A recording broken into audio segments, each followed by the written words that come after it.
देखिए, जो मौसम विभाग हो और मौसम के तहत अपनी नैया पार करते हो, उनके बारे में आप क्या हमसे पूछेंगे। हमारे बुजुर्ग हैं, पासवान जी की हम इज्जत करते हैं, भारत जी की इज्जत करते हैं, बस इतना ही काफ़ी है। और मैं कहूँगी कि वो आप उनकी बातों को कितनी तवज्जो दे रहे हैं, ये महत्वपूर्ण है। नहीं, चाचा भतीजा की लड़ाई भी बिहार में तो साफ नज़र आ रही है। जिस तरह से एक दूसरे पे वार हो रहे हैं और पीछे से कोई चाल चल रहा है। इस पे हमारा बिहार समझदार है और हमसे किसी की भी पर्सनल दुश्मनी नहीं है। चिराग जी यंग जनरेशन को लेकर आए हैं और यंग पॉलिटिशियन है और यंग पॉलिटिशियंस को आना चाहिए। हम दोनों को देखिए, ये राजनीति का फील्ड है और राजनीति के फील्ड में दाम सान दंड भेद सब चलते हैं और राजनीति का ही ऐसा फील्ड है कि अभी चिराग साहब तो नए नए एक्सपीरियंस हो रहे हैं, उनको ऐसे एक्सपीरियंस और होंगे, क्योंकि ये सच है कि राजनीति में जब तक आपसे लाभ दिखता है तो लोग आपके साथ हैं। और ये जो सच्चाई पुरानी चली आ रही है कि इस राजनीति में ना बेटा बाप का हुआ है ना बाप बेटा का हुआ है, तो ये तो चाचा भतीजा। आखिरी सवाल मेरा है, ये सवाल बेहतर होता कि आप मुख्यमंत्री साहब से पूछे, आपको क्या लगता है, क्या कहेंगे इस पर? भाजपा अलायंस से पूछे। केस के बारे में बात नहीं हो रही है। उनकी एक बेल टूटी है जो बेलेबल सेक्शन है और बेल टूटने में लगभग 3.5 महीने होने जा रहे हैं। तो निश्चित तौर से हम कोर्ट का पूरा सम्मान करते हैं, न्याय पे विश्वास रखते हैं, लेकिन 100% षड्यंत्र के तहत उनको जबरदस्ती रखने का काम किया गया है। और निश्चित तौर से सरकार के मजबूत लोग जो अपने मंत्रालय में फेलियर थे, उन्होंने ये काम करवाया है। निश्चित तौर से आवाम देख रही है, जनता देख रही है, लोग देख रहे हैं और बहुत जल्द आप सच्चाई के बादल को घेर सकते हैं, लेकिन बहुत देर तक बादल छिपा के नहीं रख सकते हैं। सूरज को उगना है तो वो उगेगा ही। और लेकिन जो उन्होंने स्थिति पैदा करवाई है और पप्पू जी को जिस तरह से उन्होंने रखा है, वो स्थिति सबके सामने है। पहले कोरोना में सरकार का फेलियर दिखाना और अब आधे बिहार में बाढ़ है। मुझे लगता है वो चैन की सांस ले रहे हैं, क्योंकि पप्पू जी बाहर नहीं है तो उनका पोल खोलने की शायद, मुझे अनफॉर्चुनेट भी लगता है कि बिहार में ऐसे नेता क्यों नहीं है, विपक्ष क्यों नहीं है जो ये दिखाए बताए कि भाई क्या स्थिति है।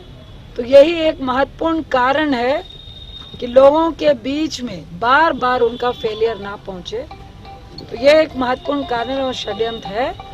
और जो भ्रष्टाचार और जो चोरियां लगातार सरकार में रहकर इनके अपने ही लोग करते रहे हैं, वो चाहते हैं कि उनका पोल ना खुले और वो सरेआम भ्रष्टाचार और चोरियां करते रहे। इसमें ना नीतीश बाबू की गलती है, ना मोदी साहब की गलती है, ना सत्ता पे बैठे हुए लोगों की गलती है। मैं कहूँगी सबसे बड़ी गलती बिहार के आवाम की है। आप हमेशा ऐसे मुर्दों को गद्दी पर क्यों बैठाते हैं जो बाढ़ को मलाई का साधन समझते हैं।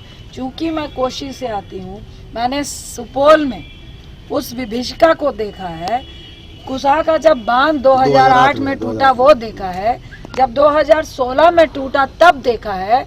और मंत्री संतरी प्रशासनिक पदाधिकारी मजे ले रहे होते हैं, हंस रहे होते हैं और उनको लग रहा होता है कि अब लोग मरेंगे, अब लोग घर से भागकर पेड़ों में और बांध में जाके शरण लेंगे और हम उनको 25 किलो अनाज देके फिर वाहवाही लूटेंगे। तो इसमें गलती किसकी है? आखिर क्यों नहीं जनता उन लोगों को भगाने का काम करती है, वहां से हटाने का काम करती है और उनको क्यों नहीं कहती है कि हम भीख मंगे नहीं हैं, हमें 25 किलो अनाज नहीं चाहिए।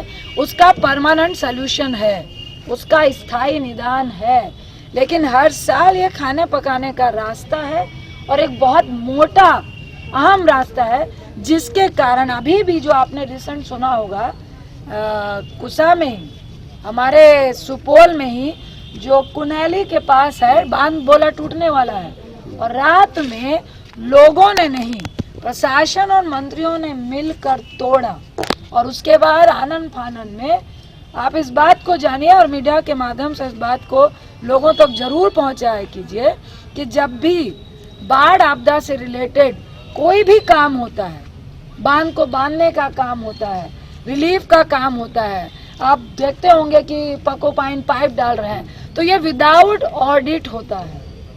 आपके जिला में पैसा आया है अंत्योदय का, अन्नपूर्णा का, वृद्धा पेंशन का, सपोज कीजिए कि 50 करोड़ आया है बांटने के लिए, इमीडिएट अगर बांध टूट गया तो विदाउट ऑडिट उसमें से 25 करोड़ निकाल के 2 दिन में बांटने के लिए दे दिए जाते हैं। तो ये खेला हम लोगों ने बहुत देखा है, और ये बिना ऑडिट के बांध तोड़ा ही इसलिए जाता है कि चलो साल हो गया, फला को 50 लाख कमाना है, फला को 5 करोड़ कमाना है, और मंत्री को पहुंचाना है, बांध टूटा है केवटी में, बड़ी वाली कुर्सी को भी पहुंचाना है। ये खेला होता ही। मैम सीपी ठाकुर ने भी विरोध किया।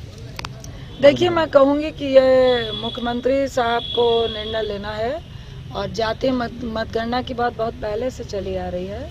क्योंकि देखिए, अगर आप हमसे पर्सनल पूछेंगे तो हम सरदार फैमिली से आए, और फिर पप्पू जी से मेरी शादी हुई, हम अब ओबीसी कहलाते हैं। लेकिन अगर आप हमको बोलिएगा कि किसी रिजर्व सीट में आपको लड़ना है तो हमको नागवार है, हम लड़ लेंगे बिल्कुल जनरल सीट से। लेकिन जो सिचुएशन है बिहार की, उड़ीसा की, उत्तर प्रदेश की, जो खासकर हिंदी भाषी आप प्रदेश कहेंगे उनकी, और दलितों की, और अति पिछड़ों की, तो जो उनको न्याय मिलना चाहिए, जो अधिकार मिलना चाहिए, वो शायद कहीं ना कहीं कुछ लोगों की साजिश के तहत उनके साथ गलत होता है, जिसके तहत ये बात आ रही है कि जातीय मतगणना होनी चाहिए। अगर नियत में खोट अगर नीतीश बाबू के भी नहीं है और पीएम मोदी के भी नहीं है, और वो बार बार ओबीसी की बात करते हैं, पिछड़ों की बात करते हैं, तो उनको जातीय मतगणना करनी चाहिए, इसमें कोई आपत्ति नहीं होनी चाहिए। आज लालू जी ने ये आवाज़ उठाई कि जो जातीय जनगणना, जो मैं सांसद था तो मैंने आवाज़ उठाई थी, सबसे पहली आवाज़ उठाया वो मेरा है। देखिए, मैं कहूँगी कि इसमें बहुत सारे जो खासकर बिहार के ही, क्योंकि बिहार ने उन चीज़ों को बहुत झेला भी है, तो निश्चित तौर से चाहे लालू जी हों, कर्पूरी ठाकुर जी हों, हमारे जितने भी यहाँ के नायक पॉलिटिशियंस हुए हैं, उन सब ने इन बातों को उठाया। और मुझे लगता है कि आगे भी ये लगातार, अगर मुद्दा सिर्फ चुनाव ही नहीं रहेगा और सिर्फ चुनाव को देखते हुए, और आज गठबंधन है तो ये मुद्दा उठ रहा है, कल गठबंधन तोड़ना है तो इसलिए ये मुद्दा उठ रहा है, अगर इस नियत से पॉलिटिशियंस इन मुद्दों के साथ, आवाम के साथ खेलते हैं, तो ये सिर्फ खेल रहेगा, ना कि किसी को इसका लाभ मिलेगा। बोलेंगे कि कुछ दिन के बाद आपको शायद पता चले कि आपको भी बेच दिया गया है और आपको मालूम ही नहीं है, क्योंकि देश के प्रधानमंत्री हैं, हम लोगों ने उनको कुर्सी में बैठाया है और अपना नेतृत्व करने के लिए दिया है।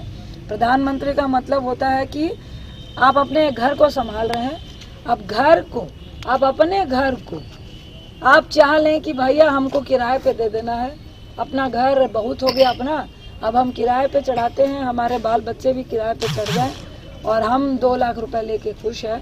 तो आज देश के हालात ये हैं कि ट्रेन से लेके, एयरपोर्ट से लेके, सड़कों से लेकर बड़ी बड़ी जो हमारी पुरानी पुरातत्व बिल्डिंग है, उनको तक किराए पे चढ़ाया जा रहा है, और कहा जा रहा है कि हमारे पास पैसे नहीं है, इसलिए हम उसको 6-6 साल की लीज पे दे रहे हैं। मुझे लगता है इससे ज़्यादा शर्मसार बात इस देश के लिए नहीं हो सकती है। लेकिन ये सिर्फ शर्मसार करने वाली बात ही नहीं है, इसमें कुछ पूंजीपति, जो बार बार राहुल गांधी जी कह रहे हैं, कुछ पूंजीपतियों की प्लानिंग को अमली जामा ये भाजपा सरकार और मोदी शाह पहना रहे हैं। अच्छा मैम,